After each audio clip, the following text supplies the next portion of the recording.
مانگتا ہوں جو مانگتا نہیں ہونے دیتے ان کا مانگتا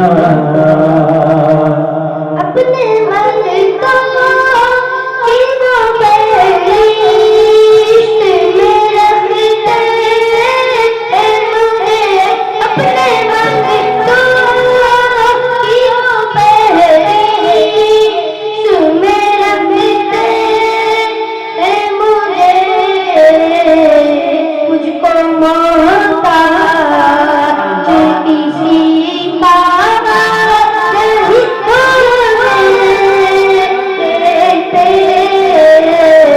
مجھ کو محتاج کسی کا نہیں ہونے دیتے ان کا مانگتا ہوں جو مانگتا نہیں ہونے دیتے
جو منگتا نہیں ہونے دیتے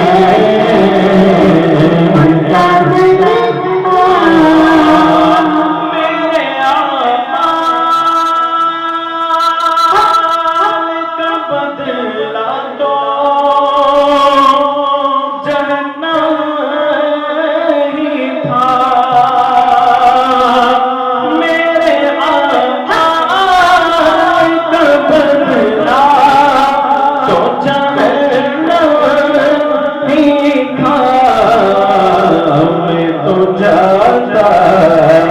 میرے سے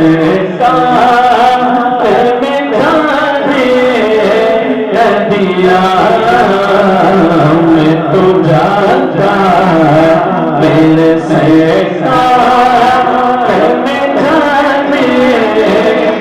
دیا ان کا منگتا جو منگتا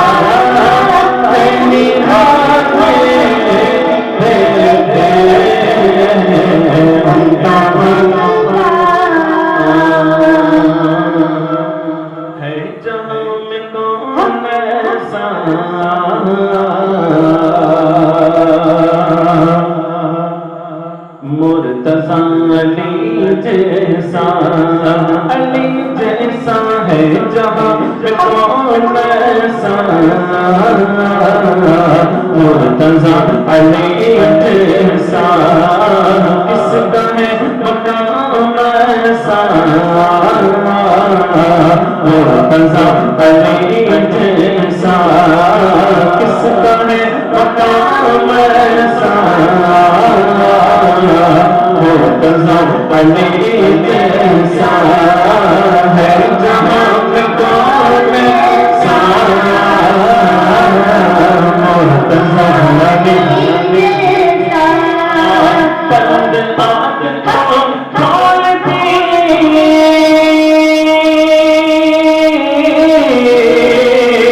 جیسے مصطفیٰ پند آگ کو کھول دی جیسے مصطفیٰ عشق ایسا عشق ہو تو بس ایسا مرتضی علی جیسا علی جیسا عشق ہو تو بس ایسا مرتضی علی جیسا ہے جہاں میں کون ایسا مرتضی علی جیسا کس کا ہے مقام ایسا مرتضی علی جیسا ہے جہاں میں کون ایسا مرتضی علی جیسا میرا فتحت جس کی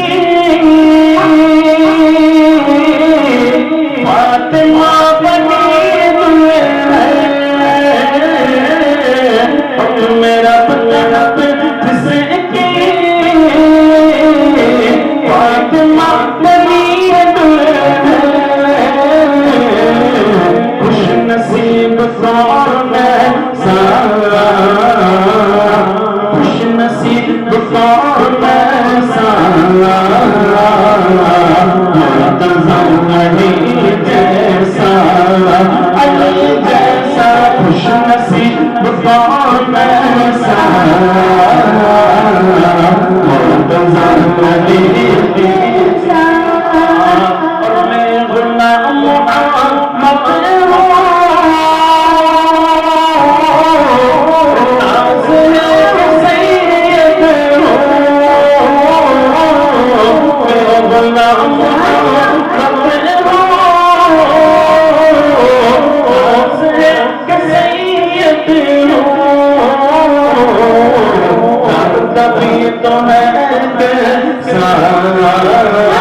میرا دادا بھی تو ہے کیسا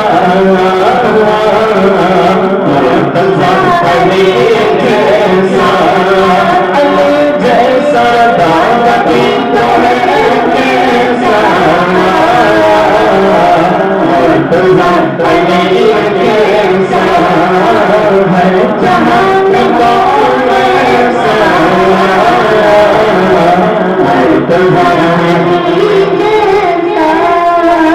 خدا نصیب کو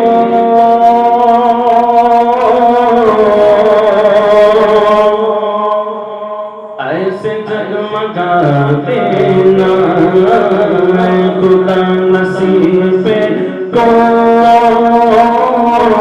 ایسے جگمگا دینا اے خدا نصیب کو ایسے جگمگا دینا ہم تو موت سے پہلے ہم تو موت سے پہلے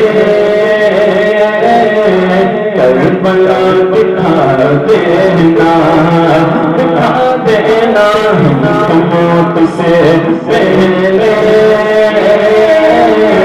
کربلا دکھا دینا اے خدا نصیب کو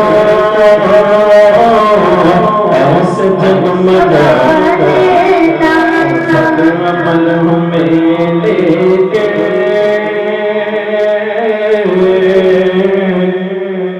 عشق پر بھروسہ ہے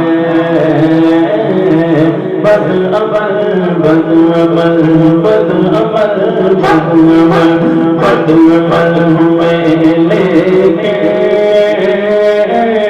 عشق پر بھروسہ ہے بد عمل میں لے کے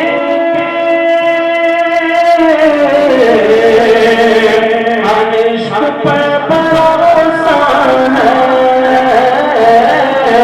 عشق پر بھروسہ ہے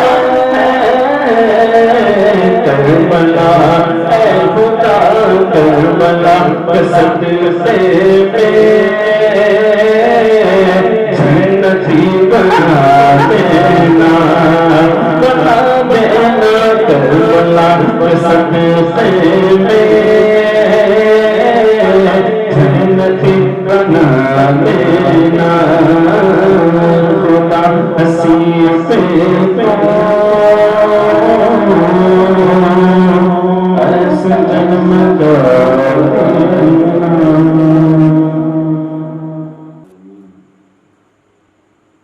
الحمد لله رب العالمين نحمده ونصلي وسلم على رسوله الكريم الرحيم أما بعد أعوذ بالله من الشيطان الرجيم بسم الله الرحمن الرحيم إنا أعطيناك الكوثر فصل لربك وانحر إن شانئك هو الأبتر صدق اللہ مولانا العظیم.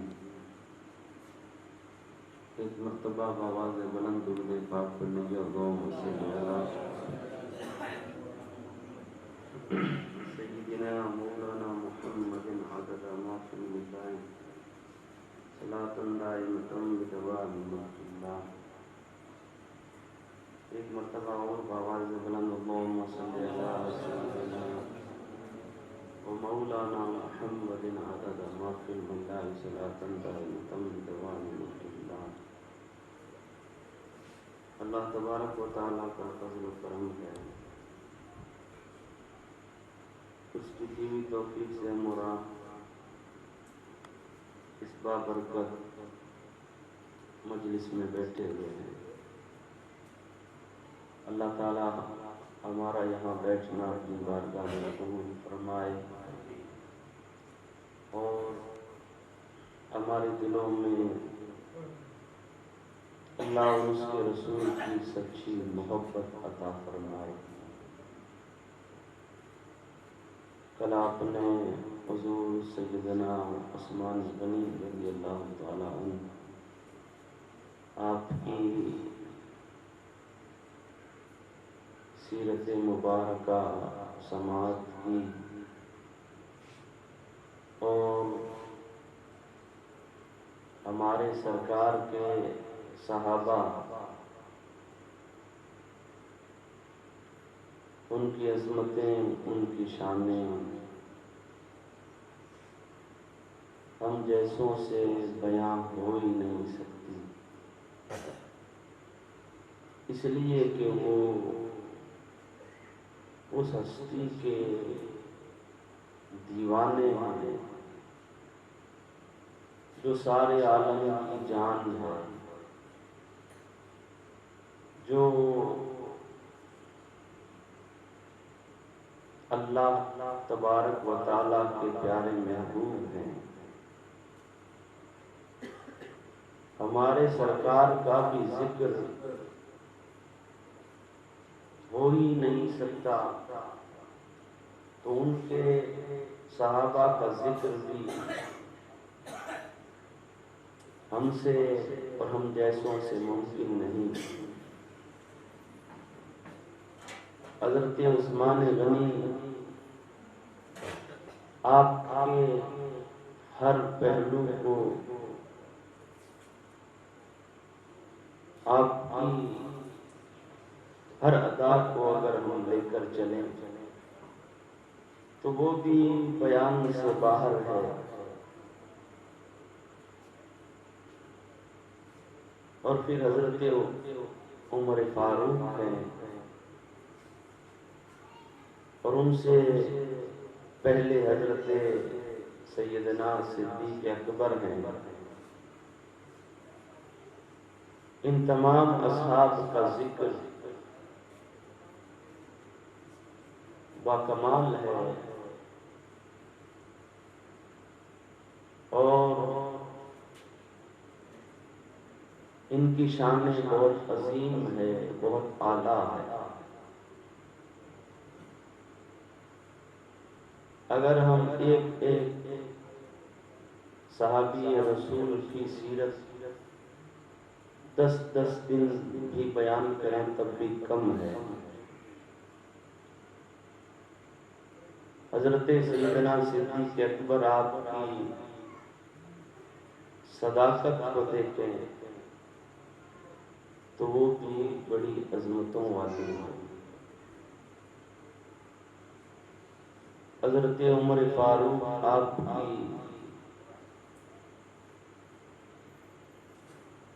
آپ کا جو فیصلہ ہے اس کو بیان کیا جائے وہ بھی ہم نہیں کر سکتے، اس لیے کہ انہیں اللہ کے پیارے رسول سے یہ فیض ملا۔ اور آج ہم حضور سرکار حضرت مولا علی رضی اللہ تعالی عنہ آپ کی سیرت بیان کرنے کی کوشش کریں گے، اس لیے کہ آپ وہ ہستی ہیں کہ جن کے لیے ہمارے سرکار نے فرمایا کہ جس کا میں مولا اس کا علی مولا، من کنت مولا۔ اور حضرت مولا علی رضی اللہ تعالی عنہ آپ وہ ذات ہیں جو بچوں میں سب سے پہلے ایمان لانے والے ہیں، اور آپ کی عظمت، آپ کی شان تو دیکھو کہ جس کا بچپنا بھی حضور صلی اللہ علیہ وسلم کے ساتھ گزرا ہوا، تو پھر اس کی جوانی کہاں تک پہنچی ہوگی، اس کی جوانی کیا مقام رکھتی ہوگی کہ جس کا بچپنا اور جن کو خود سرکار نے پالا۔ حضرت مولا علی آپ کو حضور صلی اللہ علیہ وسلم اپنے چچا حضرت ابو طالب سے اجازت لے کر آپ اپنے پاس لے آئے، اور خود ہمارے سرکار نے حضرت علی کی پرورش کی۔ تو بتاؤ کہ حضرت مولا علی وہ آپ کو کیسا حضور کی بارگاہ سے فیض ملا ہوگا۔ اور آج پوری دنیا کے اندر جتنے بھی اولیاء ہیں، ولی ہیں، اقطاب ہیں، اغواث ہیں، ان سب کو جو آج فیض ملتا ہے وہ حضرت مولا علی سے ہی ملتا ہے۔ ولایت کا فیض آپ کے در سے مل رہا ہے،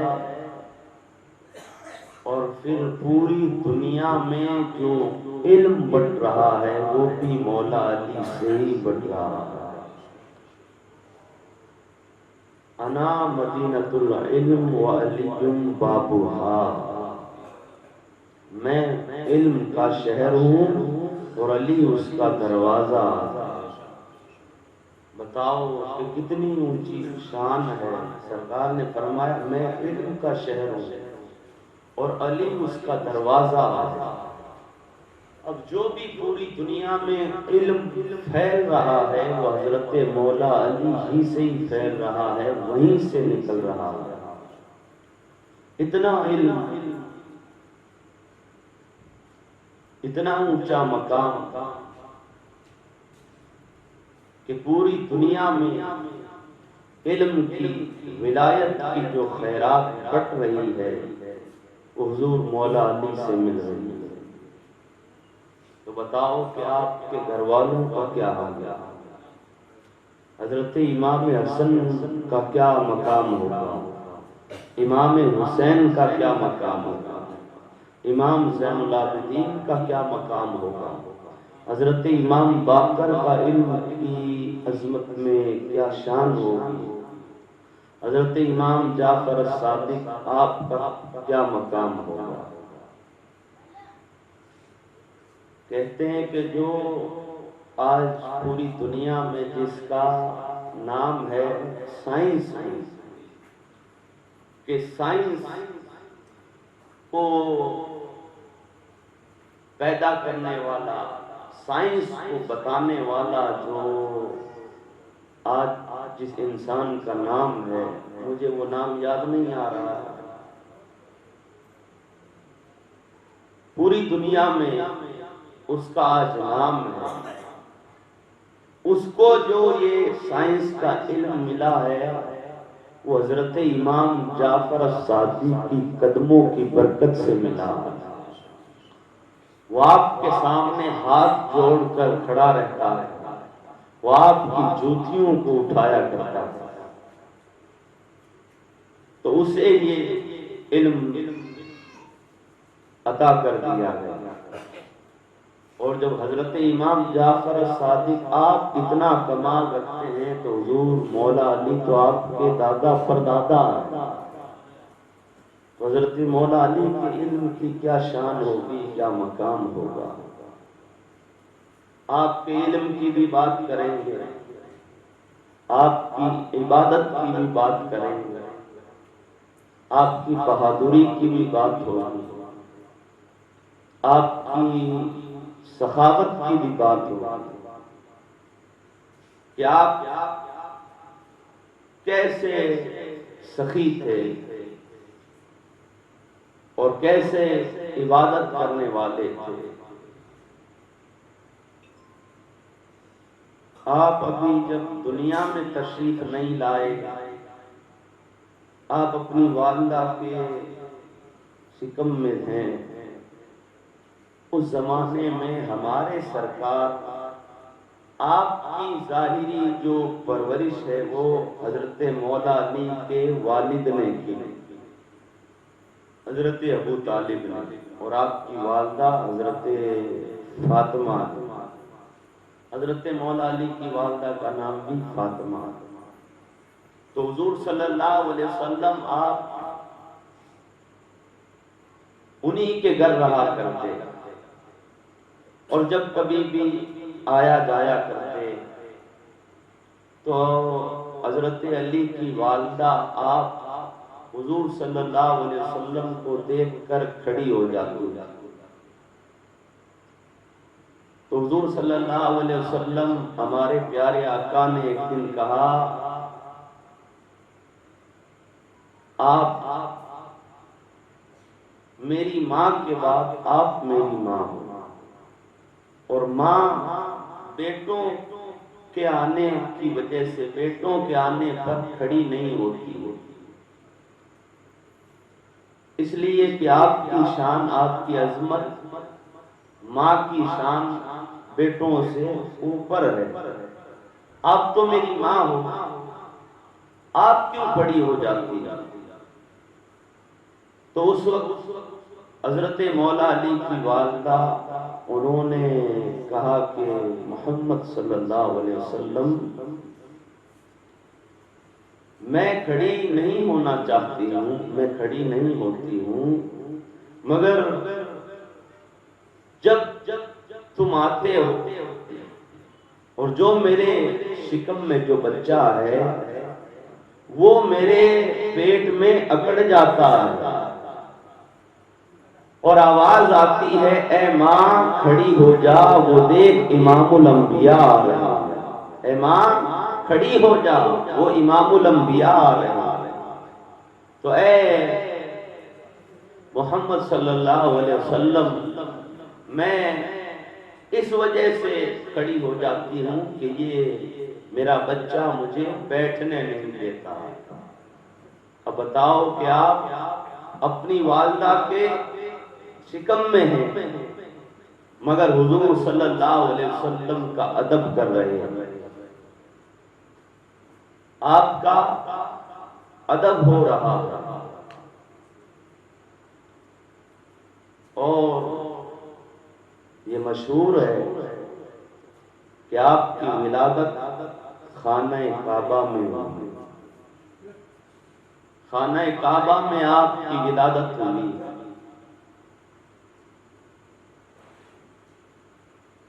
اور اللہ تبارک و تعالیٰ نے آپ ہی کو وہ مقام عطا فرمایا کہ آپ خانہ کعبہ میں پیدا ہوئے۔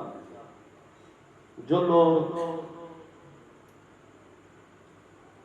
اصحاب رسول سے، حضرت مولا علی سے بغض رکھتے ہیں، وہ لوگ اس بات کا انکار کرتے ہیں، مگر حضرت مولا علی آپ کے جو عاشق ہیں، دیوانے ہیں، وہ لوگ آپ کو اور آپ کی ولادت کو خانہ کعبہ میں مانتے ہیں، اور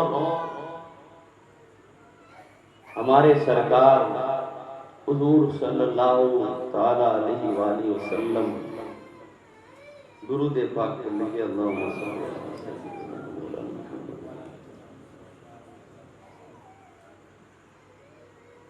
آج ہمارے حاجی صاحب تشریف لائے ہیں، عیسیٰ صاحب مجھ سے بڑی محبت کرتے ہیں، بڑی دعائیں دیتے ہیں، اور زیادہ تر فون پر بات ہوتی رہتی ہے،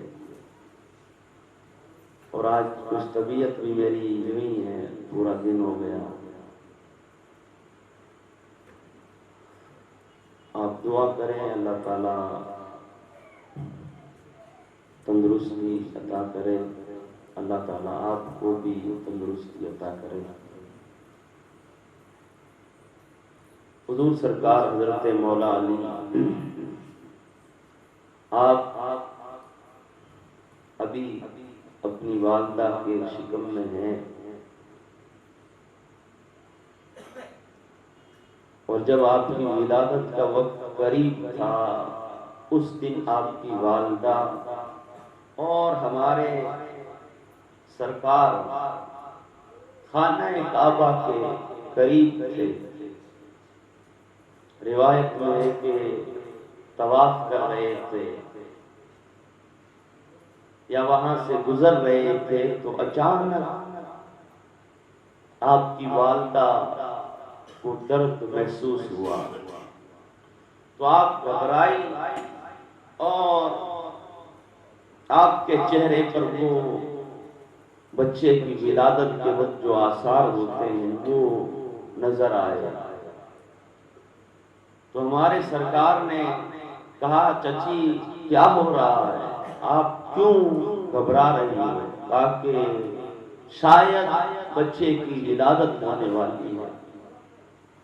حضور صلی اللہ علیہ وسلم نے آپ نے کہا کہ آپ گھر چلی جاؤ، جلدی سے گھر چلی جاؤ، مگر آپ کی چچی نے کہا کہ میں گھر نہیں جا سکتی ہوں۔ تو اتنے میں خانہ کعبہ کی دیوار پھٹتی ہے، اور خانہ کعبہ کی دیوار سے آواز آتی ہے، اے فاطمہ اگر تو تیرے گھر نہیں جا سکتی ہے تو آپ میرے گھر میں آ جا، میرے گھر میں آ جا۔ تب آپ کی والدہ خانہ کعبہ میں چلی گئی، اور وہاں پر حضرت مولا علی آپ کی ولادت تھا۔ تو یہاں آپ کی شان دنیا نے دیکھی کہ حضرت مولا علی آپ کو رب تبارک و تعالیٰ نے کیا شان عطا فرمائی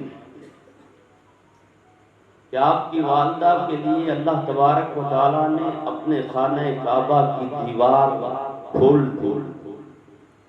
تو یہاں سے ہم تھوڑا پیچھے جا کر دیکھیں، زمانے سے پیچھے جا کر دیکھیں تو ایک مسجد ہے اور ایک جوان خاتون ہے،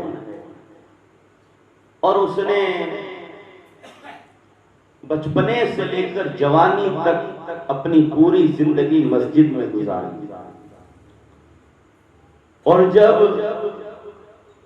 اس کے بھی شکم میں اللہ تبارک و تعالی کی طرف سے رب تبارک و تعالی کے فضل و کرم کی وجہ سے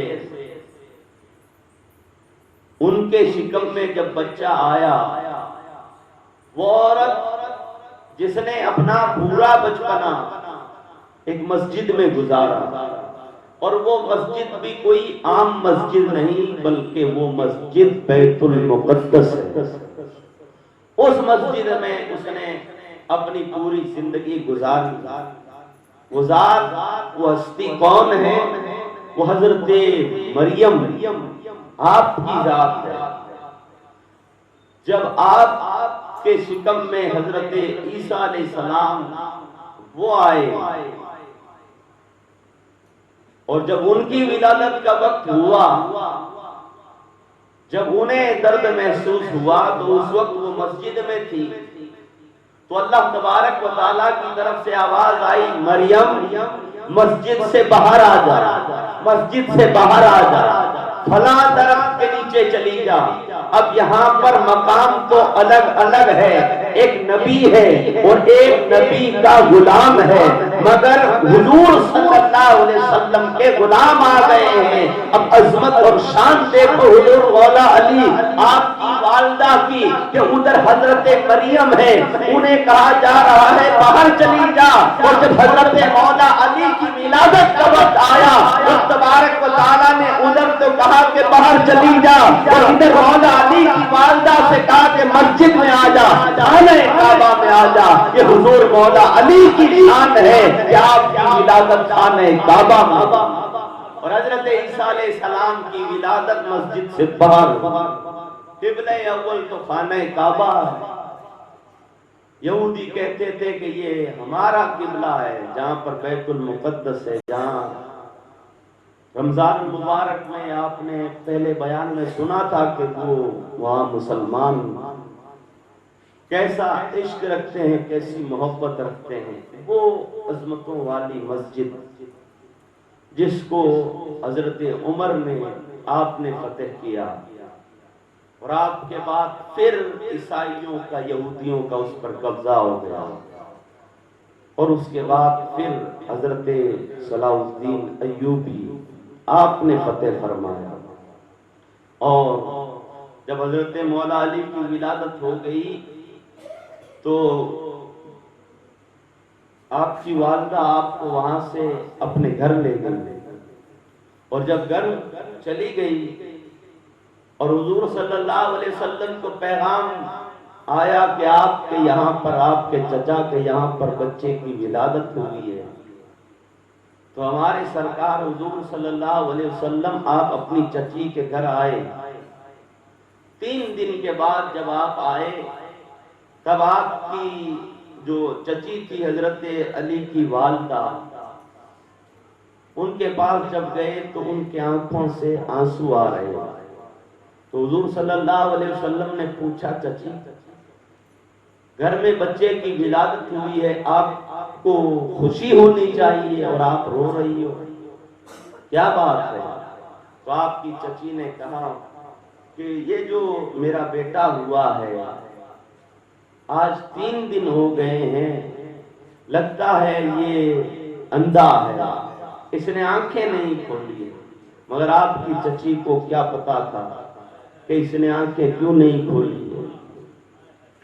حضور صلی اللہ علیہ وسلم نے مسکرا کر کہا، لاؤ چچی ذرا میری گود میں دو، میں دیکھتا ہوں۔ جیسے ہی حضرت مولا علی کو آپ کی گود میں دیا گیا تو حضرت مولا علی نے ٹپٹپی لگا کر سرکار کو دیکھنا شروع کر دیا، آپ نے اپنی آنکھیں کھولی۔ تو یہاں ایک بات ذہن میں آتی ہے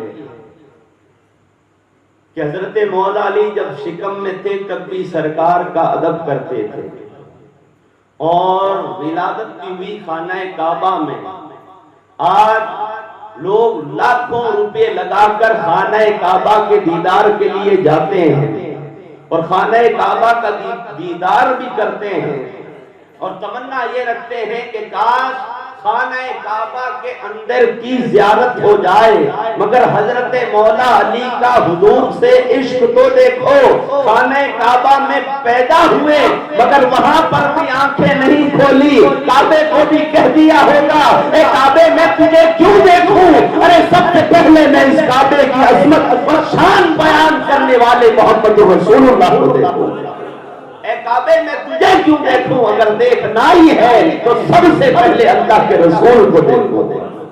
دیکھو کہ کعبے میں پیدا ہوئے ہیں مگر آنکھیں نہیں کھولی، آنکھیں کھولی سرکار کی گود۔ تو کیسا حضور صلی اللہ علیہ وسلم سے آپ کا رشتہ ہے کہ شکم میں تھے تب ادب کرتے، دنیا میں آئے اور حضور صلی اللہ علیہ وسلم کو سب سے پہلے دیکھا،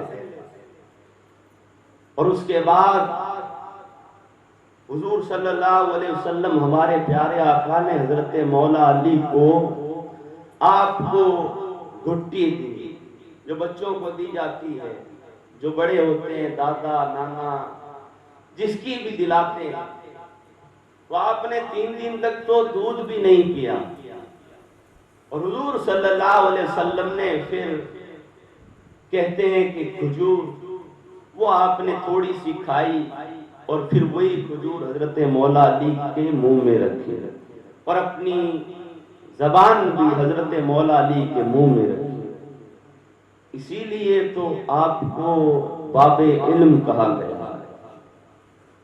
اب جو حضور صلی اللہ علیہ وسلم کی زبان کو چوس لے تو بتاؤ اس کی عظمت علم کی کیا ہوگی۔ تو حضرت مولا علی آپ اس قدر سرکار سے محبت کرنے والے، عشق کرنے والے، اور اس کے بعد جب حضور صلی اللہ علیہ وسلم حضرت مولا علی آپ کے یہاں پر رہتے، ابھی حضرت مولا علی کا بچپنا ہے، تو کبھی کبھار حضور صلی اللہ علیہ وسلم کے ساتھ میں حضرت مولا علی سویا کرتے تھے۔ کیا شان ہوگی حضرت مولا علی کی، بچپنا راتوں کو کئی راتیں آپ نے حضور صلی اللہ علیہ وسلم کے بستر میں گزاری، اور اللہ تبارک و تعالی نے آپ کو وہ مقام دیا، وہ شان دی، اور ہمارے سرکار نے آپ کو باب العلم کہا کہ یہ علم کا دروازہ، اور صحابہ کرام ان کی بھی حضرت مولا علی سے بڑی محبت تھی۔ حضرت سیدنا صدیق اکبر، حضرت مولا علی، حضرت عمر فاروق، حضرت مولا علی، حضرت عثمان غنی، حضرت مولا علی، ان تمام کا یارانہ تھا، ان کی دوستی تھی، اور آپ کے ایمان لانے کی بھی بات بڑی لمبی طویل ہے کہ جب آپ 8 سال کی عمر تھی یا 6 سال کی عمر تھی، اس وقت آپ نے کلمہ پڑھ لیا، اس لیے کہ بچپنا جس کا سرکار کی گود میں گزرا ہو تو پھر وہ کیا کچھ نہیں سمجھ سکتا۔ آپ نے تو شروع سے ہی سمجھ چکے تھے، اور جب آپ جوان ہوئے اور حضور صلی اللہ علیہ وسلم کے ساتھ اور آپ کے کہنے پر آپ مدینہ شریف ہجرت کر کے آ گئے، اس کے بعد صحابہ کرام کی اس قدر حضرت مولا علی سے اور مولا علی کی حضور صلی اللہ علیہ وسلم سے محبت اور آپ کا عشق چلتا رہا، اور پھر زمانہ آگے بڑھتا رہا۔ کبھی کبھار جب صحابہ کرام ایک دوسرے سے ملا کرتے تھے تو ایک دوسرے سے مبارکباد دیا کرتے، سرکار صلی اللہ علیہ وسلم آپ اپنے صحابہ کی عظمت انہیں سنایا کرتے۔ ایک دن جب حضرت مولا علی جب آپ مدینے کی گلی سے گزرتے ہوئے مسجد نبوی کی طرف آ رہے تھے تو سامنے سے حضرت سیدنا صدیق اکبر آپ تشریف لے آئے، آپ جب آئے تو حضرت سیدنا صدیق اکبر نے دونوں کی جب ملاقات ہوئی تو حضرت مولا علی نے آپ کو سلام کہا، السلام علیکم، آپ نے جواب دیا۔ اس کے بعد حضرت ابو بکر صدیق نے آپ کو کہا، علی تمہیں مبارک ہو۔ حضرت مولا علی نے آپ نے پوچھا، ابو بکر مجھے کس بات کی مبارکباد دے رہے ہیں؟ تو حضرت سیدنا صدیق اکبر نے کہا، علی آج میں نے حضور صلی اللہ علیہ وسلم کی زبان سے یہ سنا ہے کہ کل میدان حشر میں جنت کا جو پروانہ ہے وہ علی اپنے ہاتھوں سے دیں گے۔ جنت کا پروانہ علی اپنے ہاتھوں سے دیں گے۔ علی تمہیں مبارک ہو، سرکار نے تمہارے لیے یوں فرمایا۔ تو حضرت مولا علی نے بھی آپ نے کہا، ابو بکر تمہیں بھی مبارک ہو، ابو بکر تمہیں بھی مبارک ہو۔ تو حضرت ابو بکر صدیق نے کہا، علی پروانہ تو دے گا، مجھے کس بات کی مبارکباد؟ تو کہا، اے ابو بکر میں نے سرکار سے سنا ہے، سرکار نے فرمایا علی جو جنت کا پروانہ تو دے گا اس پروانے پر جو مہر لگے گی وہ ابو بکر لگائے گا۔ اور اس قدر حضور صلی اللہ علیہ وسلم نے اپنے صحابہ کو عظمتیں عطا فرمائی، شانیں عطا فرمائی۔ تو پھر حضرت مولا علی نے آپ نے فرمایا کہ ابو بکر تب وعدہ کر لو۔ حضرت سیدنا صدیق اکبر نے کہا کہ ہاں علی کیا وعدہ کر لیں؟ تو حضرت مولا علی نے کہا کہ ابو بکر وعدہ کر لو کہ جس کے دل میں، جس کے سینے میں اے ابو بکر تیرا بغض ہوگا میں اس کے ہاتھوں میں تیرا پروانہ نہیں دوں گا۔ جس کے دل میں تیرا بغض ہوگا اے ابو بکر میں اسے پروانہ نہیں دوں گا۔ تو حضرت ابو بکر صدیق نے بھی کہہ دیا، علی تو میں بھی تم سے وعدہ کرتا ہوں جو تیرا بغض لے کر آئے گا ابو بکر اس کے پروانے پر مہر نہیں لگائے گا۔ یہ صحابہ کی محبت تھی، یہ عشق تھا۔ آج زمانے والوں نے صحابہ کو تول دیا، حضرت مولا علی کو ابو بکر اور عمر سے بڑا جبکہ مقام تو تمام صحابہ اپنی شانیں تو الگ الگ رکھتے ہیں، سرکار نے سب کو الگ الگ مقام عطا فرمائے۔ جو خاصیت حضرت مولا علی میں ہے وہ عمر میں نہیں ہے، جو حضرت عمر میں ہے وہ مولا علی میں نہیں ہے۔ رب تبارک و تعالیٰ نے اور اس کے رسول نے اپنے حضور صلی اللہ علیہ وسلم نے اپنے صحابہ کو الگ الگ شانیں عطا فرمائی۔ کسی کو کچھ ملا ہے، کسی کو کچھ ملا ہے، کسی کو کچھ دیا گیا ہے، کسی کو کچھ دیا گیا، مگر عظمت میں، اولیت میں جس طریقے سے یہ صحابہ کی ترتیب ہے، خلافت کی ترتیب ہے، عظمت میں بھی وہی ترتیب ہے۔ حضرت سیدنا صدیق اکبر کا یہ مقام ہے، اور صحابہ تو ایک دوسرے سے اتنی محبت کرتے ہیں، مگر آج لوگوں کے دلوں کے اندر نفرتیں ڈالی جا رہی ہیں، ایسی ایسی نازیبا باتیں، ایسی بری بری باتیں لوگوں میں پھیلائی جا رہی ہیں۔ تو ان چیزوں سے صحابہ کرام کل میدان محشر میں انہیں پکڑ لیا جائے کہ تم ابو بکر صدیق کے بارے میں کیا کہتے تھے۔ ابو بکر صدیق پوچھ لیں گے تو مولا علی کے بارے میں کیا کہتا تھا، اس لیے کہ یہ تو یار ہے، یہ تو اس قدر ایک دوسرے سے محبت کرنے والے ہیں۔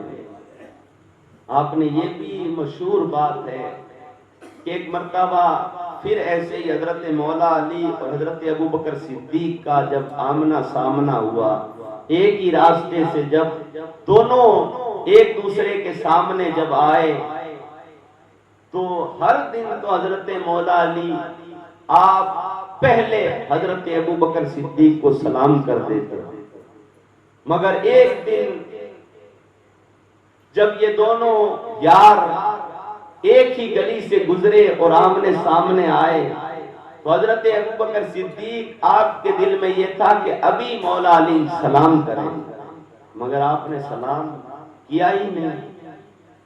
اور ہمیں بھی کوئی سلام نہیں کرتا ہے تو ہم بھی دیکھتے ہیں کہ مجھے سلام نہیں کیا، ہوتا ہے یہ۔ اور کچھ لوگ تو یوں ہی جو صورت میں بھی مسلمان نہیں لگتے ہیں، وہ یہ سمجھتے ہیں کہ باپو جا رہے ہیں ابھی ہمیں سلام کریں گے، تو تم خود ہی سلام کر لو۔ وہ صحابہ کی شان دیکھو، حضرت مولا علی اور صحابہ حضرت ابوبکر صدیق کی محبت دیکھو کہ حضرت مولا علی جب آئے حضرت ابوبکر صدیق کو سلام نہیں کیا، حضرت ابوبکر صدیق بہت دیر رکنے کے بعد آپ نے سلام کہہ دیا، کہا السلام علیکم، حضرت مولا علی نے جواب دے دیا۔ حضرت ابوبکر صدیق حضور صلی اللہ علیہ وسلم کی مجلس میں آپ کی بارگاہ میں پہنچے اور پہنچ کر کہا یا رسول اللہ، آج علی شاید مجھ سے کسی بات پر ناراض ہے، علی نے مجھے آج سلام نہیں کیا، جب بھی ملتا ہے مجھے سلام کہتا ہے، سلام کرتا ہے، مگر آج مولا علی نے مجھے سلام نہیں کیا۔ تو حضور صلی اللہ علیہ وسلم نے پھر حضرت مولا علی کو بلایا۔ جب حضرت مولا علی آپ تشریف لائے، آپ آئے تو حضور صلی اللہ علیہ وسلم نے پوچھا علی کیا بات ہے، تم ہر دن ابو بکر کو سلام کہتے ہو، آج سلام نہیں کیا، کیا بات ہے، کیا تم ناراض ہو؟ حضرت مولا علی نے کہا یا رسول اللہ، علی کون ہوتا ہے جو ابو بکر سے ناراض ہو؟ یا رسول اللہ میں ناراض نہیں ہوں، مگر آج رات جب میں سویا تو میں نے خواب دیکھا کہ میں جنت میں پھر رہا ہوں، جنت میں گھوم رہا ہوں، تو میں نے ایک جنت میں بہت بڑا محل دیکھا، بڑا حسین اور خوبصورت، بڑا نورانی محل دیکھا، تو میں نے فرشتوں سے پوچھا یہ کس کا محل ہے، یہ کس کو محل ملے گا؟ تو فرشتوں نے کہا کہ جو سب سے پہلے سلام کہے گا اس کو یہ محل ملے گا۔ تو یا رسول اللہ ہر دن میں ابو بکر کو پہلے سلام کہتا، مگر یا رسول اللہ میرے دل میں آیا کہ میرا محل تو تیار ہے اور میں چاہتا ہوں کہ جہاں پر میرا محل ہو وہاں پر میرے یار ابو بکر کا بھی محل ہو جائے، وہاں پر میرے یار ابو بکر کا بھی محل ہو جائے۔ اس قدر صحابہ اکرام تو ایک دوسرے سے محبت کرنے والے تھے کہ جہاں میرا محل ہو وہاں ابو بکر کا نہیں ہو۔ وہ تو اس قدر ایک دوسرے کی چاہت رکھتے کہ جہاں پر میں جنت میں رہوں وہاں پر میرا یار بھی جنت میں رہے۔ اس قدر ایسی کئی باتیں ہیں جو صحابہ اکرام ایک دوسرے سے محبت کیا کرتے۔ حضرت سیدنا صدیق اکبر حضرت مولا علی کی شان بیان کرتے، حضرت مولا علی حضرت ابوبکر صدیق کی شان بیان کرتے، مگر آج دنیا کے اندر ایسی وبائیں، ایسی بیماریاں پھیل گئی ہیں جس کی وجہ سے ایمان ہمارا خطرے میں چلا جائے، خطرے میں تو کیا باہر نکل جائے۔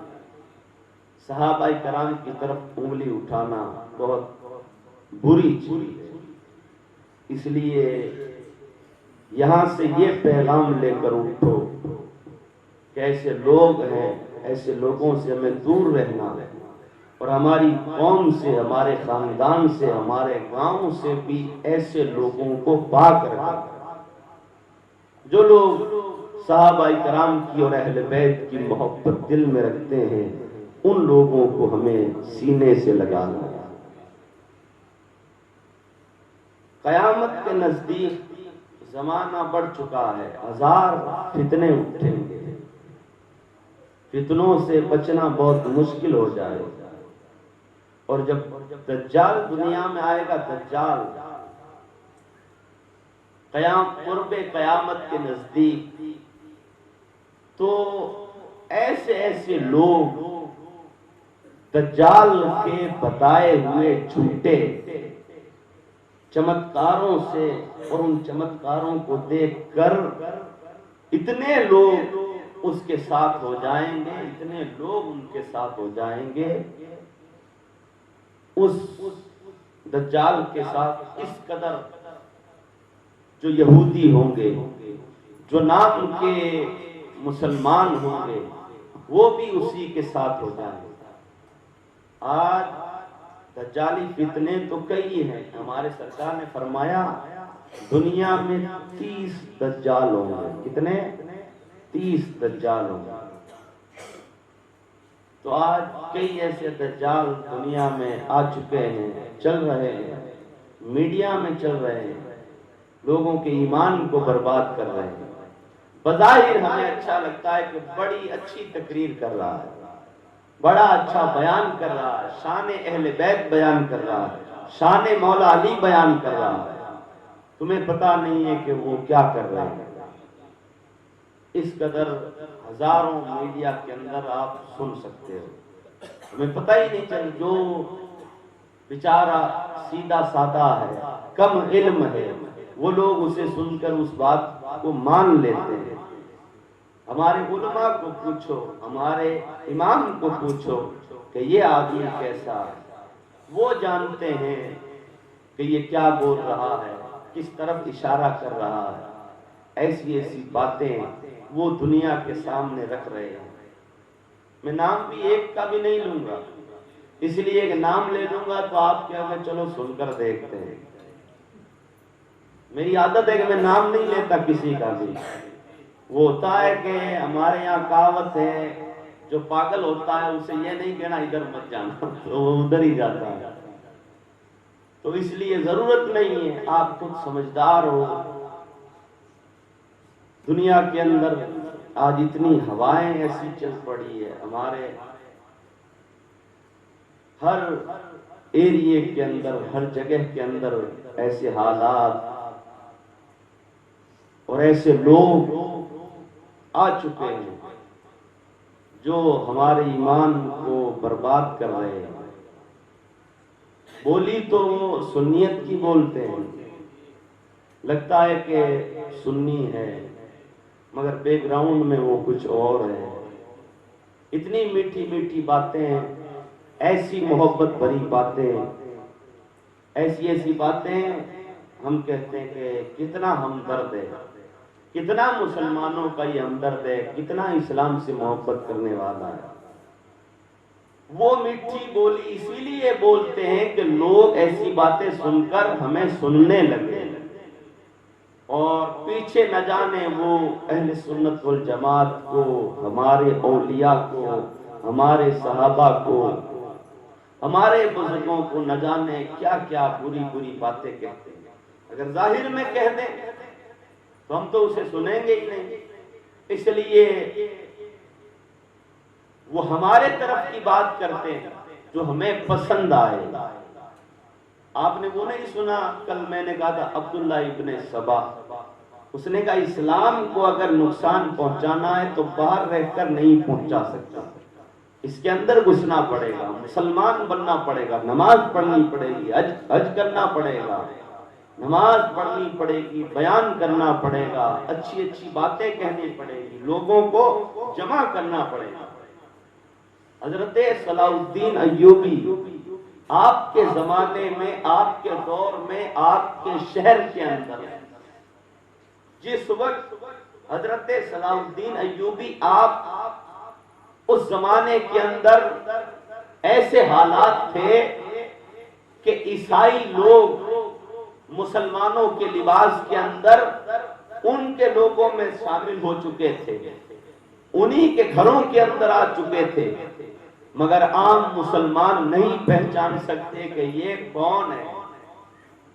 مصر کے اندر یہ بات اسی لیے بتا رہا ہوں کہ زمانہ یوں ہی چل رہا۔ حضرت صلاح الدین ایوبی کے زمانے میں مصر کے اندر ایک مسجد تھی، بہت بڑی مسجد، وہاں کا ایک امام تھا جسے 6-7 مہینے ہوئے، لوگ اس کے بیان سے اتنے خوش ہوتے تھے کہ اس جیسا تو کوئی بیان کرنے والا ہی نہیں۔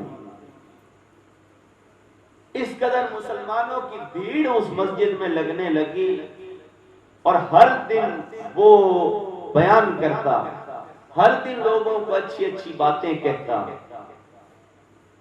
تو جب یہ شور پورے شہر مصر کے اندر ہوا، صلاح الدین ایوبی کے کانوں میں بھی جب یہ بات آئی، کہا کہ ایسا عالم ہے جو بڑی اچھی باتیں کہتا ہے۔ تو پھر صلاح الدین ایوبی آپ نے اور آپ کے جو خاص علی بن سفیان، آپ کے جو خاص جاسوس تھے، ان دونوں نے لباس چینج کیا، لباس بدلا اور اس مسجد میں چلے گئے بیان سننے کے لیے، اور اس عالم کا بیان سنا، بہت اچھا بیان کیا، اور اسی کے دوران اس نے کئی ایسے باتیں کہی۔ تو اتنے لوگوں کے اندر ایک جوان کھڑا ہوا، اس نے کھڑے ہو کر کہا ہمارے یہاں پر ابھی صلاح الدین ایوبی آپ گورنر ہیں، آپ کا کردار، آپ کا کام کیسا ہے، آپ بتاؤ۔ تو اس نے صلاح الدین ایوبی کی بڑی تعریف کی، کہا کہ یہ صلاح الدین ایوبی مسلمانوں کو عیسائی سے بچانا چاہتا ہے، مسلمان جوانوں کو نماز کی طرف، علم کی طرف، شریعت کی طرف، حضور صلی اللہ علیہ وسلم سے عشق اور محبت کی طرف لانا چاہتا ہے، بڑی تعریف کی۔ مگر اس کے بعد جب بیان پورا ہو چکا، سارے لوگ جب چلے گئے، دو ہی آدمی بیٹھے رہے۔ ان دونوں نے اس سے باتیں کی، کہا کہ آپ کا ہم نے ذکر سنا، اس لیے آپ کے پاس میں آ گئے، آپ نے اتنی اتنی اچھی باتیں کہی، آپ ہمیں یہ بتاؤ جہاد جو ہے، جہاد لڑائی، اس کے بارے میں آپ کیا کہتے ہیں؟ تو انہوں نے کہا، اس نے کہا کہ جہاد جو ہے یہ بہت غلط چیز ہے، جوانوں کے اندر نفرت بھری جاتی ہے، ایسا ہوتا ہے، مسلمان جوانوں کو بھڑکایا جاتا ہے، لڑائی کرتے ہیں، خون ریزی ہوتی ہے، فساد پھیلتا ہے، پورا پورا شہر تباہ ہو جاتا ہے۔ اسے پتا نہیں تھا کہ میں جنہیں یہ بتا رہا ہوں وہ سامنے کون ہے۔ انہوں نے کہا اچھا ٹھیک ہے، مگر جو اس کی اصل بولی تھی، اصل بولی، جس ان کے جو پاسورڈ تھے جس سے وہ خود کھل سکتا تھا، اس لیے کہ صلاح الدین ایوبی کے ساتھ آپ کا جاسوس علی بن سفیان اتنے ماہر تھے کہ انہوں نے جو عیسائی جاسوس جو ورڈ بولا کرتے تھے، جو الفاظ بولا کرتے تھے، اس سے ایک دوسرے کو پہچان لیا کرتے تھے۔ اس لیے کہ مسلمانوں کے اندر اگر دو جاسوس بیٹھے ہوئے ہیں عیسائیوں کے، اب انہیں ایک دوسرے کو پہچاننا ہے تو وہ ایسے الفاظ بولتے تھے جو کسی کو پتہ ہی نہیں چلے، اور وہ ایک دوسرے کو سمجھ جاتے تھے کہ یہ میرا ہی آدمی ہے، یہ میرا ہی آدمی ہے۔ تو صلاح الدین ایوبی نے آپ نے وہ الفاظ بولے، کہا کہ آج آسمان میں بادل بہت آئے ہوئے ہیں۔ تو اس نے کہہ دیا کہ لگتا ہے کہ آج بارش ہوگی۔ یہ وہ الفاظ تھے جس سے ایک دوسرے کو پہچانا جاتا تھا۔ صلاح الدین ایوبی نے، آپ نے کہا لگتا ہے آج آسمان میں بادل بہت ہیں، جبکہ بادل تھے ہی نہیں، وہ ان کے الفاظ تھے، خفیہ الفاظ، جس سے پتا چل سکے کہ یہ میرا آدمی ہے یا یہ بھی جاسوس ہے۔ تو اس نے کہا کہ ہاں لگتا ہے آج بارش ہونے والی ہے۔ تو صلاح الدین ایوبی نے پہچان لیا اور وہ بھی کھل گیا۔ تو اس کے بعد اس نے سمجھ لیا کہ یہ تو میرے ہی آدمی ہے، کیونکہ انہوں نے وہ خفیہ الفاظ بول دیے جو عیسائی بولتے ہیں۔ تو وہ عالم صلاح الدین ایوبی سے خوش ہوا، ان کو سینے سے لگایا، سینے سے لگانے کے بعد وہ پھر اٹھ کر مسجد کے پاس میں جو اسے مکان دے رکھا تھا لوگوں نے، اس مکان کے اندر وہ گیا ان کو لے کر۔ اب جب کمرے کے اندر داخل ہوا تو اس کمرے کے اندر ایک اور کمرہ تھا۔ جب اس کے اندر گئے تو دیکھا کہ وہاں پر دو حسین اور خوبصورت جوان لڑکیاں بیٹھی اور ان کا لباس بھی آدھا ننگا ہے۔ اور اس عالم نے سمجھ لیا کہ یہ میرے آدمی ہیں۔ صلاح الدین ایوبی نے جب سب کچھ دیکھ لیا اور اس کے حجرے کے اندر اور ایک اور کمرے کے اندر شراب کی بوتلیں رکھی ہوئی تھی، کئی تلواریں رکھی ہوئی تھی، اور زمانہ اسے سمجھ رہا تھا کہ یہ بہت بڑا اللہ والا، بہت بڑا نیک ہے، اچھی اچھی باتیں کرتا ہے۔ صلاح الدین ایوبی نے جب سب کچھ دیکھ لیا، اس کے بعد میں آپ نے کہا کہ تم خود کو بہت ہوشیار سمجھتے ہو؟ کہا کہ ہاں۔ کہا کہ اگر تمہارے سامنے صلاح الدین ایوبی آ کر کھڑا ہو جائے تو تم اسے پہچان لو گے؟ اس نے کہا کہ ہاں پہچان لوں گا۔ تو اس کے بعد صلاح الدین ایوبی نے جو نکلی جو داڑھی تھی اس کو ہٹایا اور اپنی پگڑی اتاری، اپنا جبہ اتارا، تو وہ عالم وہی کانپنے لگے۔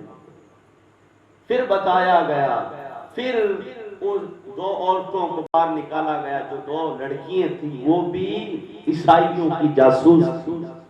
وہ اس عالم کے سامنے پورے شہر کے اندر کیا ہو رہا ہے، صلاح الدین ایوبی کیا کرنے والے ہیں، کس ملک پر چڑھائی کرنے والے ہیں، یہ ساری کی ساری خبریں وہاں آتی تھی، پھر وہاں سے عیسائیوں کے پاس ملک روم کے اندر پہنچائی جاتی۔ اس قدر اسلام کو اس زمانے کے اندر مسلمانوں کو برباد کیا جاتا ہے۔ آج تو یہ چیزیں بہت عام ہو چکی ہیں، پتہ ہی نہیں چل رہا ہے کون کیا ہے کون کیا ہے۔ پھر صلاح الدین ایوبی نے اسے پکڑا اور پکڑ کر وہ سارے شہر والوں کو وہاں بلا کر کہا کہ اب ایک ایک کر کے اس کے حجرے کے اندر جا کر دیکھو، اس کے گھر کے اندر جا کر دیکھو۔ تب لوگوں نے کان پکڑ لیے کہ ہم تو اسے بہت اچھا سمجھتے ہیں۔ اس قدر اس زمانے کے اندر صلاح الدین ایوبی جنہوں نے بیت المقدس فتح کیا تھا، اس زمانے کے اندر ایسے حالات تھے، تو اب تو نہ جانے کیسے حالات پیدا ہو گئے۔ تو اس لیے آج ہمیں بچنے کی ضرورت ہے۔ ہمارے علماء جو حق پر ہیں، اہل سنت والجماعت ہیں، اعلیٰ حضرت کے غلام ہیں، مجدد الفسانی کے دیوانے ہیں، ان سے رابطہ ہونا چاہیے، ہمارے مشائخ سے ہمارا رابطہ ہونا چاہیے، تب ہم لوگ ایسے فتنوں سے بچ سکتے ہیں۔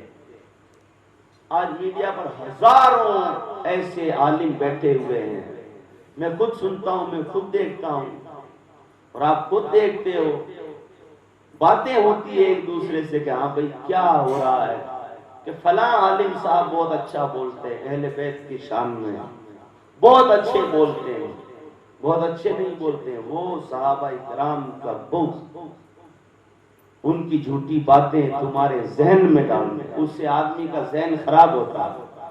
وہ کہتا ہاں یہ حقیقت میں ہوا کیا، دلیلیں دیتے ہیں، کتابیں بتاتے ہیں، ان کے اندر حوالے بتاتے ہیں کہ یہ دیکھو یہ کیا لکھا ہوا، پھر سیدھا آدمی تو بیک ہی جائے گا بغیر کسی عالم سے رابطہ کیے ہوئے۔ مگر صحابہ کی عظمت، صحابہ کی محبت ایک دوسرے سے بڑا اونچا مقام رکھتی ہے۔ حضرت مولا علی کو صحابہ کرام اس قدر چاہتے تھے، اس قدر مانتے تھے، اور کئی دور سے لوگ آپ کے پاس میں مسائل لے کر حاضر ہوتے تھے، اس لیے کہ آپ کو اللہ تعالیٰ نے وہ علم عطا فرمایا۔ آپ نے فرمایا کہ اگر میں قرآن کی تفسیر لکھوں، پورے قرآن کی اگر تفسیر لکھوں، قرآن کی نہیں بلکہ صرف سورہ فاتحہ کی تفسیر لکھوں، نہیں سورہ فاتحہ ہی کی نہیں بلکہ صرف بسم اللہ کی تفسیر لکھوں، پھر آپ نے کہا کہ نہیں بسم اللہ کی بھی نہیں بلکہ بسم اللہ کے بے کی تفسیر لکھوں، آپ نے کہا کہ بسم اللہ کی بھی نہیں بلکہ بسم اللہ کے بے کی اگر تفسیر لکھوں تو وہ تفسیر کی کتابیں 70 اونٹوں پر رکھی جائیں، 70 اونٹوں پر وہ صرف بسم اللہ کے بے کی تفسیر سے اتنی کتابیں بھر جائیں۔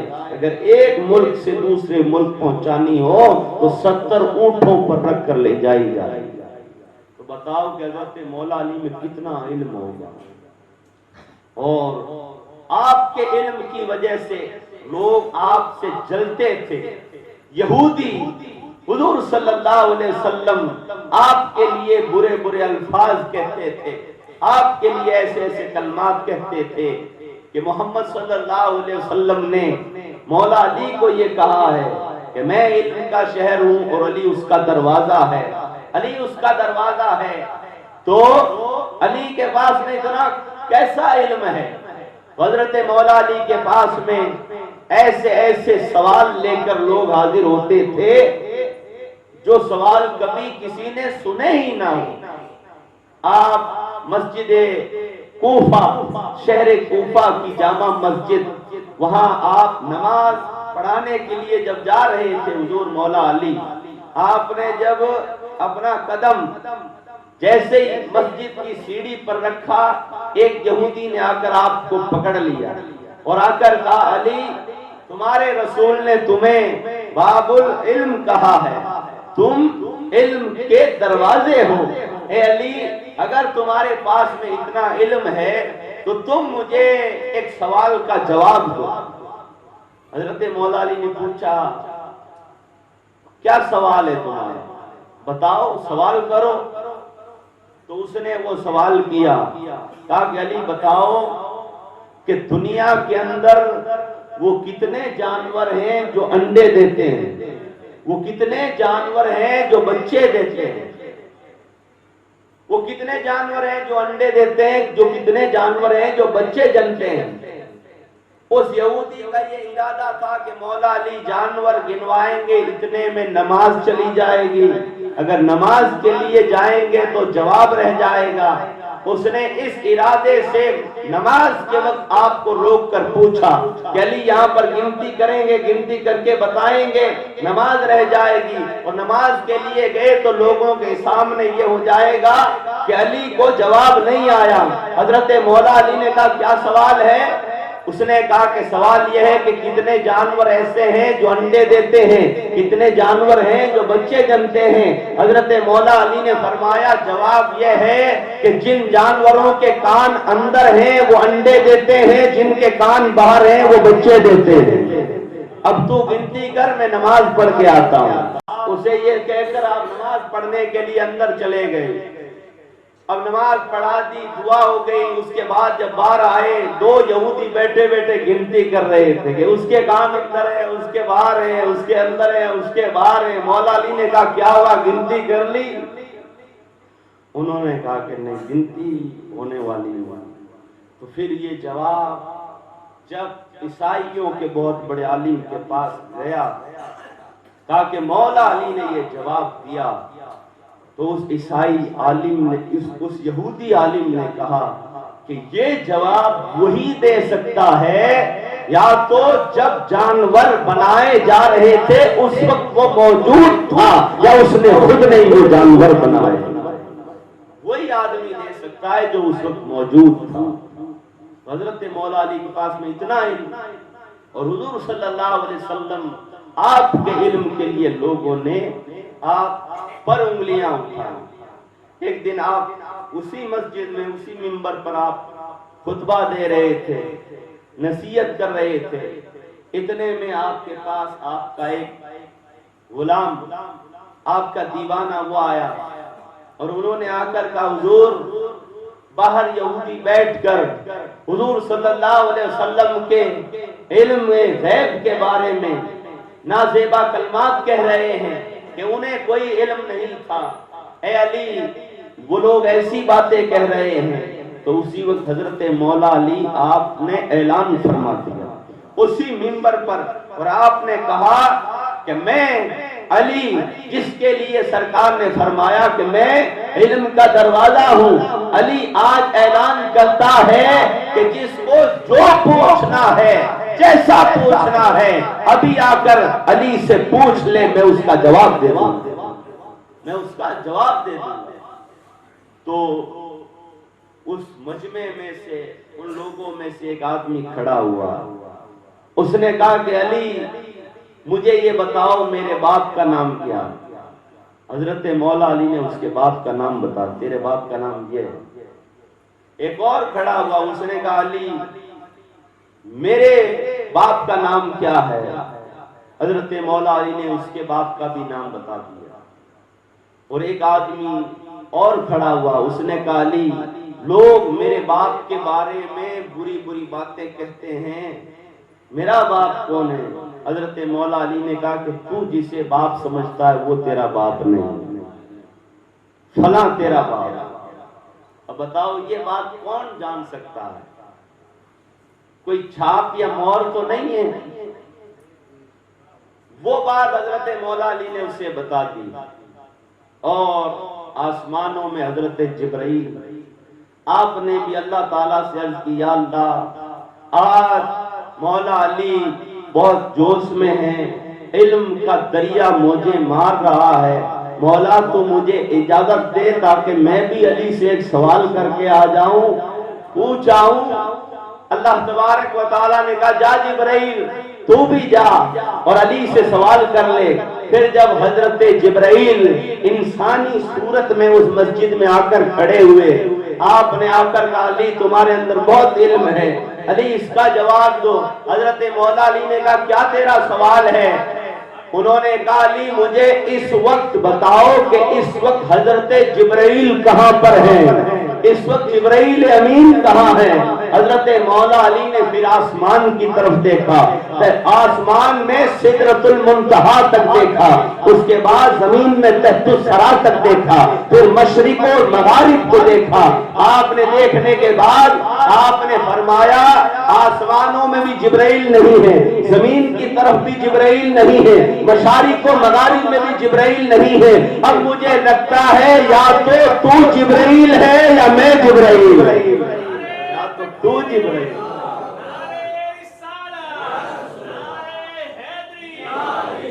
یا تو جبرائیل ہے یا میں جبرائیل. حضرت مولا علی کا یہ علم ہے, یہ نگاہیں. وہ روپا واٹی والوں خود بھی ادب سے بیٹھو, ادھر بھی حضرت مولا علی کی نگاہ ہے. جو زمین کے تحت الثری تک دیکھ سکتے ہیں وہ روپا واٹی تک کیوں نہیں دیکھ سکتے؟ کہ وہاں پر کچھ میرے عاشق, کچھ میرے دیوانے بیٹھ کر میرے گھر والوں کا, میرے یاروں کا, ہمارے آقا کا ذکر کر رہے ہیں تاکہ آپ ہم پر نگاہ کرم فرماتے ہیں. اللہ تبارک و تعالیٰ نے آپ کو اتنا اونچا مقام عطا فرمایا کہ جب بھی کوئی بھی ایسا مسئلہ لے کر لوگ پہنچتے, آپ کا علم اس قدر تھا, آپ کی شان, آپ کی عظمت, آپ کی عبادت کا مقام یہ تھا کہ لوگ آپ سے پوچھا کرتے تھے. اور یہودی زیادہ تر حضرت مولا علی سے آ کر الجھا کرتے تھے, اس لیے کہ انہیں جلن تھی حضور صلی اللہ علیہ وسلم سے. اور حضرت مولا علی کے لیے آپ نے جو فرمایا اس کے لیے وہ لوگ اس قدر جلا کرتے تھے. تب آپ ان لوگوں کو ایسا جواب دیا کرتے. ایک نے تو آپ سے یہ پوچھ لیا کالی تمہاری عبادت بہت مشہور ہے, اس لیے کہ آپ اس قدر عبادت کرتے ہو, اس قدر عبادت کرتے ہو, تمہارے سجدے بہت مشہور ہیں. اے علی بتاؤ کہ کیا جس کی تم عبادت کرتے ہو کیا کبھی اس کو تم نے دیکھا ہے؟ حضرت مولا علی نے کہا کہ تو نادان ہے. ارے علی وہ ہے جو جب سجدہ کرتا ہے دوسرا سجدہ علی اس وقت نہیں کرتا ہے جب تک کہ اپنے مولا کو نہیں دیکھ لیتا. میں تو وہ ہوں. اور کوئی بھی ایسا سوال ہوتا آپ ہاتھوں ہاتھ, اس نے سوال کیا آپ نے فوراً جواب دیا. یہ بھی مشہور ہو گیا کہ علی ہاتھوں ہاتھ جواب دیتا. اتنا علم ہے. تو آپ سے یہ بھی کسی نے پوچھ لیا علی اتنا جلدی جواب کیسے دے دیتے ہو, اتنا جلدی کیسے جواب دیتے ہو, نہ سوچتے ہو نہ اپنے دماغ پر زور ڈالتے ہو, ہاتھوں ہاتھ کہہ دیتے ہو. حضرت مولا علی نے کہا بتا تیرے ہاتھ میں انگلیاں کتنی ہیں؟ اس نے کہا 5 انگلیاں. آپ نے پوچھا تو نے کیوں نہیں سوچا؟ اس نے کہا اس میں سوچنے کی کیا بات ہے، ہاتھ تو سامنے ہے۔ مولا علی نے فرمایا جب تیرا ہاتھ تیرے سامنے ہے، اسی طرح مولا علی کے سامنے ساری کائنات ہے، علی کو سوچنے کی ضرورت نہیں ہے، جو پوچھا جاتا ہے علی بتا ہی دیتا ہے، علی کو سوچنے کی ضرورت ہی نہیں، ساری کائنات علی کے سامنے۔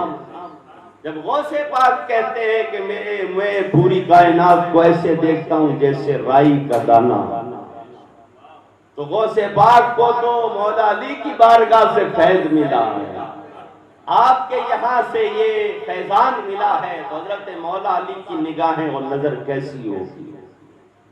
یہ آپ کی عبادت اور یہ آپ کا علم ہوا۔ عبادت بھی آپ نے، یہ مشہور ہے کہ آپ کی عصر کی نماز چھوٹ گئی، حضور صلی اللہ علیہ وسلم آپ کی گود میں آرام فرما تھے اور عصر کی نماز چھوٹ گئی، سورج چلا گیا، آپ روئے۔ حضور صلی اللہ علیہ وسلم جب بیدار ہوئے تو حضرت مولا علی سے پوچھا علی کیا بات ہے، بڑے اداس لگ رہے ہو؟ حضرت مولا علی نے کہا یا رسول اللہ میری عصر کی نماز چلی گئی، عصر کی نماز چلی گئی۔ تو حضور صلی اللہ علیہ وسلم آپ مسکرائے، آپ نے کہا کہ غم تو وہ کرے جس کے ہاتھ کچھ نہ ہو، علی اٹھو۔ اور حضور صلی اللہ علیہ وسلم نے یوں سورج کی طرف انگلی کی اور سورج واپس باہر آ گیا، سورج واپس باہر آ گیا، اور حضور نے فرمایا علی نماز ادا کر لو۔ اور جب حضرت مولا علی نے نماز پڑھنی شروع کی، وضو کر رہے ہیں، آرام سے وضو کیا، پھر جب نماز پڑھنے لگے صحابہ کرام دیکھ رہے تھے علی نماز پڑھ رہے ہیں، نماز پڑھ رہے ہیں، نماز پڑھ رہے ہیں، بڑے آرام سے نماز پڑھی۔ جب نماز سے فارغ ہو گئے صحابہ نے پوچھا علی ہر دن تو تم بڑی جلدی جلدی نماز پڑھتے ہو، آج تو تم نے وضو بھی بہت آرام سے کیا، نماز بھی بہت دھیرے دھیرے آرام سے پڑھی، کیا بات ہے؟ حضرت مولا علی نے کہا کہ ہر دن تو میں سورج کو دیکھتا ہوں، آج سورج مجھے دیکھ رہا تھا کہ علی کب نماز پوری کرے اور میں جاؤں۔ ہر دن تو یہ ہوتا ہے کہ سورج جا رہا ہے، سورج جا رہا ہے، آج سورج کی نگاہیں علی پر تھی کہ علی نماز پڑھ رہا ہے، علی نماز۔ جب تک میں نماز پوری نہیں کروں گا وہ سورج اپنی جگہ سے ہی لے گئے۔ یہ حضرت مولا علی کی آپ کی شان ہے، حضرت مولا علی کے دیوانوں کی، قلندروں کی یہ شان ہے۔ کیا کچھ ایسے اولیاء ہوئے جو حضرت مولا علی کے ایسے عاشق اور ایسے دیوانے ہوئے جو سورج کو حکم دے دے تو سورج اپنی جگہ رک جائے، اسے حکم دے دے تو وہ نکلے بھی نہیں، اور اسے حکم دے دے تو وہ ڈوبا ہوا بھی واپس باہر آ جائے۔ یہ حضرت مولا علی کے عاشقوں کا کمال، اولیاء اکرام کی یہ شان ہے، اللہ تعالیٰ نے انہیں یہ مقام عطا فرمایا۔ بات آپ کو تو لے چلوں ورنہ حضرت مولا علی کی طرف ہی رہیں۔ حضرت مولا علی کے عاشقوں کا یہ مقام ہے کہ آپ نے اپنے عاشقوں کو، اپنے دوستوں کو، آپ کے منگتوں کو آپ نے وہ فیض عطا فرمایا کہ جب کبھی بھی ان کی نگاہیں حضرت مولا علی کی طرف رہی تو ان لوگوں نے حضرت مولا علی کی طرف رہی تو حضرت مولا علی نے انہیں فیض ایسا عطا فرمایا، ایسا عطا فرمایا کہ پھر کسی اور نے وہ شان نہیں دیکھی ان اللہ والوں کی۔ اور آپ کی سخاوت بھی ایسی سخاوت کہ جو بھی کوئی منگتا آپ کے پاس آتا آپ اسے اتنا دیا کرتے، اتنا دیا کرتے۔ یہ بھی مشہور ہے، ہر ایک باتیں مشہور ہیں، مگر مزہ یہ ہے اللہ والوں کی باتوں میں کہ جب بھی سنو اور مزہ آتا ہے۔ آپ کے غلام تھے تو وہ حضرت مولا علی اور آپ تشریف لائے تھے کسی سفر سے، بہت سے اونٹ آپ کے ساتھ میں تھے، بہت سا مال آپ کے ساتھ تھا، ابھی آپ آئے ہی تھے، آپ آرام کرنے لگے، اتنے میں آپ کا جو غلام تھا اس نے آ کر کہا حضور ایک منگتا آیا ہے۔ آپ نے کہا وہ کیا مانگتا ہے؟ کہا کہ وہ روٹی مانگتا ہے۔ آپ نے کہا اسے روٹی دے دو۔ تو وہ باہر گئے، واپس اندر آئے، کہا حضور روٹی تو جو کھانا ہم ساتھ لے گئے تھے وہ تو اونٹ کے اس کجاوے میں ہی ہے۔ آپ نے کہا تو وہ کجاوا ہی ساتھ دے دے۔ تو اس نے کہا علی وہ کجاوا تو اونٹ کے اوپر رکھا ہوا ہے۔ آپ نے کہا اونٹ ہی دے دے۔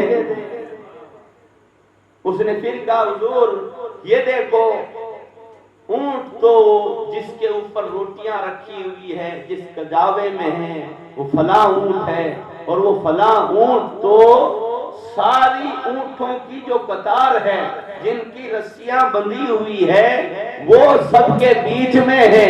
حضرت مولا علی نے کہا سارے اونٹ ہی دے دے۔ 70 اونٹ تھے، 70 اونٹ تھے۔ تو وہ جو آپ کا غلام تھا اس نے وہ جو ڈوری پکڑی ہوئی تھی اس کو پھینکا اور دور ہٹا۔ حضرت مولا علی نے کہا تو نے ڈوری کیوں پھینکی، تو دور کیوں ہٹا؟ اس نے ہاتھ جوڑ کر کہا علی آپ کی سخاوت کا پتہ نہیں ہے، مجھے ہی کہیں نہیں دے دو، کہیں مجھے ہی نہیں دے دو، مجھے تو آپ کے قدموں میں رہنا ہے، آپ کے پاس رہنا ہے۔ آپ کی سخاوت یہ تھی، اس قدر غریبوں کا، یتیموں کا آپ خیال کرنے والے، اس قدر لوگوں کے حال کو پوچھنے والے، اس قدر لوگوں کا خیال کرنے والے، اس قدر عبادت کرنے والے، اس قدر رب تبارک و تعالیٰ کی راہ میں رونے والے، اس قدر حضور صلی اللہ علیہ وسلم آپ سے محبت کرنے والے، اللہ تبارک و تعالیٰ نے اتنا اونچا مقام عطا فرمایا کہ آج جو کچھ بھی فیض اولیاء کرام پا رہے ہیں حضور مولا علی ہی سے ہی پا رہے ہیں۔ اور آج پتہ چلا کہ آج عرس ہے حضرت بابا فرید کا، تو ان کی بھی ایک دو بات کرنے۔ حضرت بابا فرید عرس پاک ہے، اور بابا فرید حضرت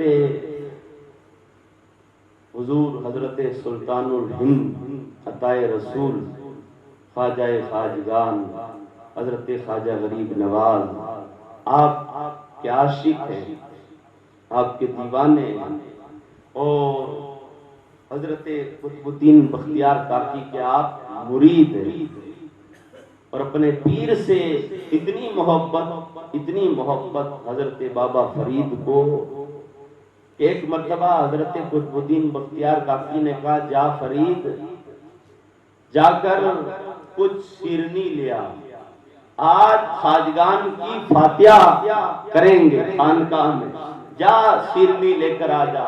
تو حضرت بابا فرید جب دلی کی گلیوں میں گزرتے ہوئے جب بازار گئے اور وہاں سے آپ نے کچھ شیرنی لی اور لے کر جب واپس آ رہے تھے تو دہلی کی گلیوں کے اندر اعلان ہو رہا تھا۔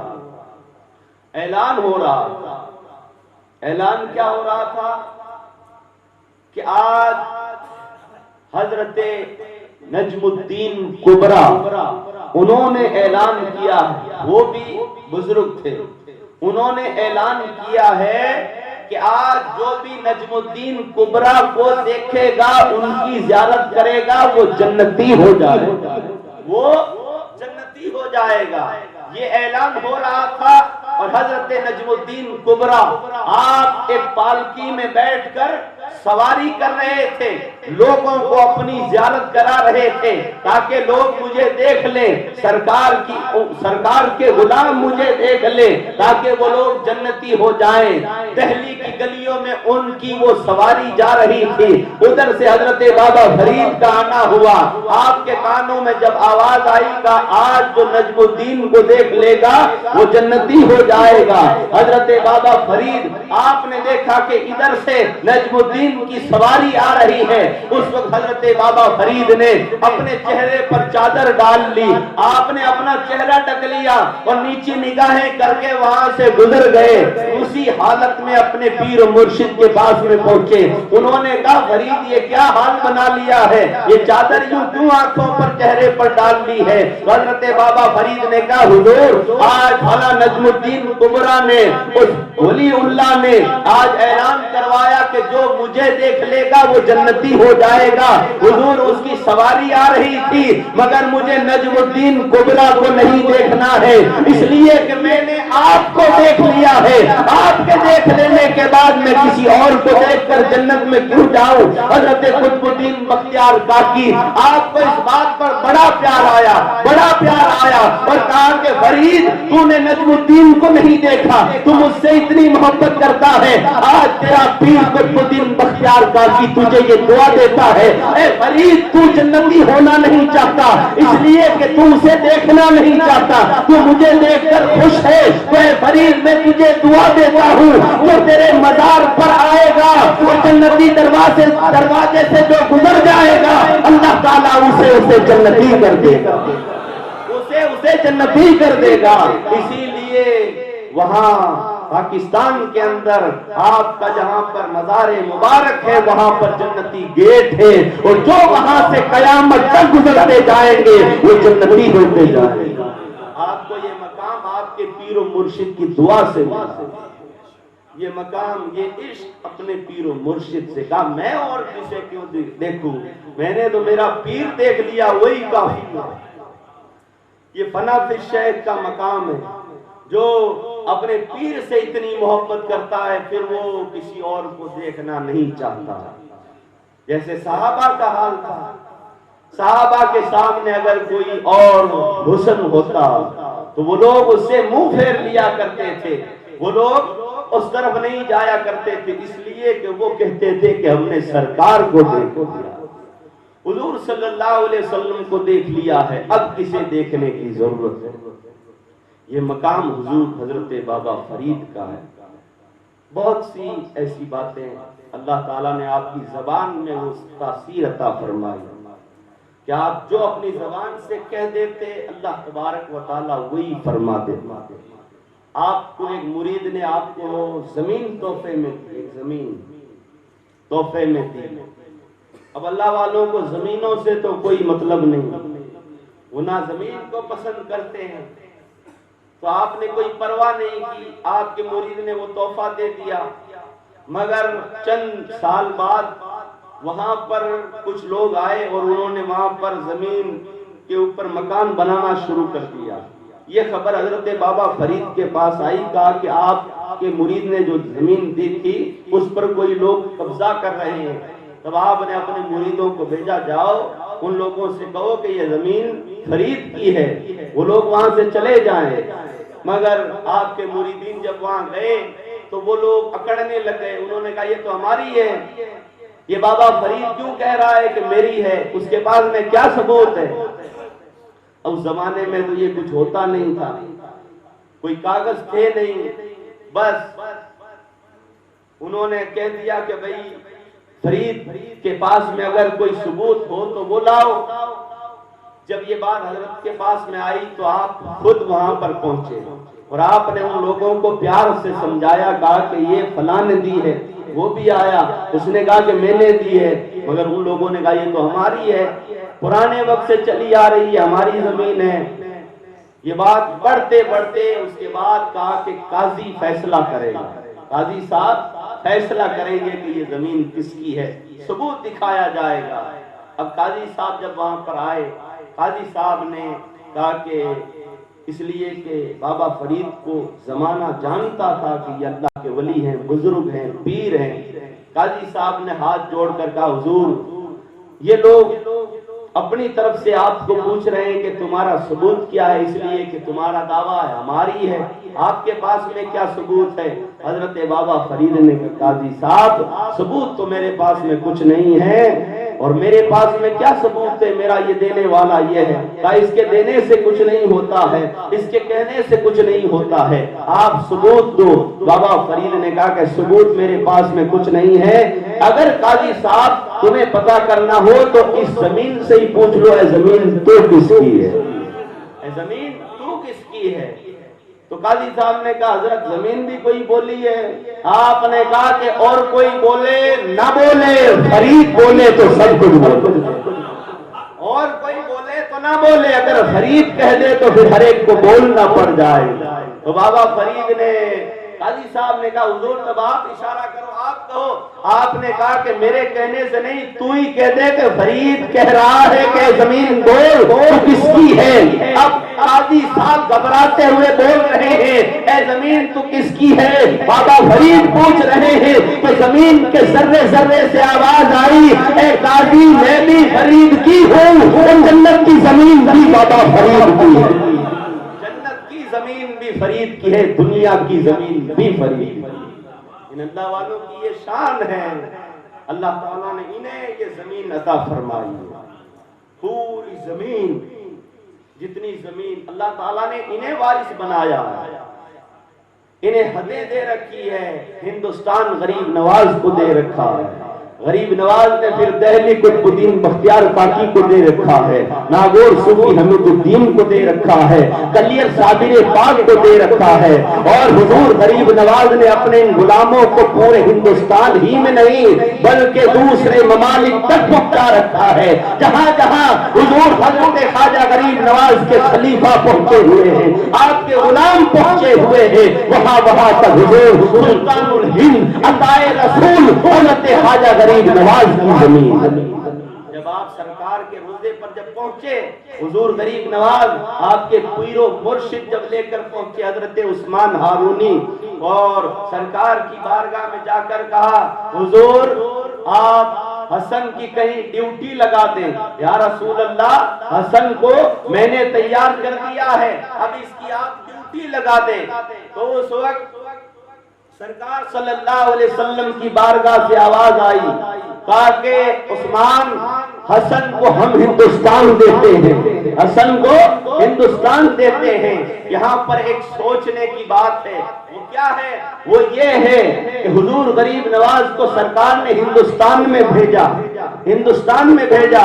اگر سرکار یوں فرما دیتے کہ عثمان حسن سے کہو، معین الدین سے کہو کہ جا غار ہرا میں بیٹھ کر اللہ تعالیٰ کی عبادت کرتا رہے، یا غار ثور کے اندر چلا جا، وہاں جا کر اللہ تعالیٰ کی عبادت کرتا رہے، مگر سرکار نے یوں نہیں فرمایا۔ کیوں؟ اس لیے کہ سرکار جانتے ہیں اگر معین الدین، اگر حسن غار ہرا میں بیٹھے گا، غار ثور میں بیٹھے گا، یا کسی جنگل یا پہاڑ کی طرف چلا جائے گا تو پھر کیا ہوگا؟ اکیلے ہی اکیلے معین الدین جنت میں چلے جائیں گے۔ اس لیے سرکار نہیں چاہتے تھے، سرکار نے فرمایا عثمان معین الدین کو ہندوستان بھیج دو تاکہ یہ ہندوستان چلا جائے، اور جب کل میدان محشر میں پہنچے کہ ہندوستان کے تمام مسلمان معین الدین کے باراتی ہو، اور معین الدین دولہا بن کر تمام ہندوستان کے مسلمانوں کو جنت میں، تمام ہندوستان کے مسلمانوں کو اپنے ساتھ جنت میں۔ سرکار کی نگاہ جانتی ہے۔ اب ہم جب میدان محشر میں پہنچیں گے تو ہم سارے کے سارے حضور غریب نواز کے باراتی ہوں گے، اور دولہا حضرت خواجہ غریب نواز ہوں گے۔ ایک طرف حضرت قطب الدین بختیار کاکی ہوں گے، ایک طرف صوفی حمید الدین ناگوری ہوں گے، ایک طرف بابا فرید ہوں گے، ایک طرف حضور نظام الدین اولیاء ہوں گے، ایک طرف بندنواز کے سودراز ہوں گے، ایک طرف قابل کلیری ہوں گے، ایک طرف حضرت قطب الدین بختیار کاکی کے غلامین ہوں گے۔ یہ تمام دولہا بنے ہوئے ہوں گے، اور ہندوستان کے تمام مسلمان جہاں جہاں کے بسنے والے ہیں وہ اپنے دولہاؤں کے ساتھ میں میدان محشر میں پہنچیں گے۔ پھر رب تبارک و تعالیٰ اپنے ان محبوبوں کو فرمائے گا جاؤ جاؤ اے میرے محبوبوں، اپنے تمام باراتیوں کے ساتھ جنت میں داخل ہوگا۔